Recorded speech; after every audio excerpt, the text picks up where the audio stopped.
కాళ్లకు చెప్పులు కూడా లేకుండా సాధారణ గిరిజన వస్త్రంతో దేశంలోనే అత్యున్నత పురస్కారమైన పద్మశ్రీని అందుకోవడానికి రాష్ట్రపతి భవనంలోకి అడుగుపెట్టిన ఈ బామ్మ ఎవరో తెలుసా? ఆ దృశ్యం చూసి యావత్ భారతదేశం ఎందుకు సెలెక్ట్ చేసిందో తెలుసా? ఆమె పేరు తులసి గౌడ. కర్ణాటకలోని హెన్నాలి అనే చిన్న గ్రామానికి చెందిన హలక్కి గిరిజన మహిళ. దురదృష్టం కొద్దీ చిన్నప్పుడే తండ్రిని కోల్పోయింది. పేదరికం వల్ల ఏ రోజు బడికి వెళ్ళలేదు. అక్షరం ముక్క కూడా రాదు. చిన్న వయసులోనే పెళ్లి, ఆ వెంటనే భర్త మరణం. జీవితం ఆమెకు కష్టాలని మిగిల్చింది. కానీ ఆమె ఓడిపోలేదు. అడవి తల్లిని తన కుటుంబంగా మార్చుకుంది. ఇక్కడ ఆశ్చర్యకరమైన విషయం ఉంది. తులసి గౌడ్ గారికి చదువు రాకపోవచ్చు, కానీ అడవిలో ఉండే ప్రతి మొక్క గురించి ఆమెకు తెలిసినంతగా బాటనీ చదివిన శాస్త్రవేత్తలు కూడా తెలియదంటే నమ్ముతారా మీరు? ఏ విత్తనం ఎప్పుడు నాటాలి, ఏ మొక్కకి ఎంత నీరు కావాలి, ఏ చెట్టు ఆకు దేనికి ఔషధంగా పనిచేసింది, ఇలా దాదాపు 300 రకాల వృక్షజాతుల సమాచారం ఆమె వేలిముద్రల మీద ఉంటుంది. అందుకే ఆమెను ప్రపంచ ఎన్క్లోపీడియా ఆఫ్ ఫారెస్ట్ అని పిలుస్తారు.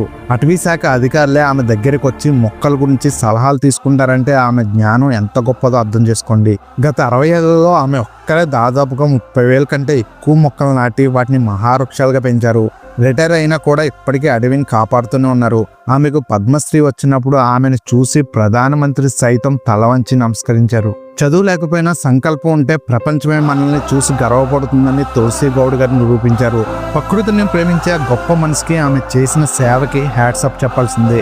ఈ వీడియో మీకు స్ఫూర్తినిస్తే ఖచ్చితంగా లైక్ చేయండి. ఇలాంటి మరిన్ని ఇంట్రెస్టింగ్ కథల కోసం మా ఛానల్ని సబ్స్క్రైబ్ చేసుకోండి.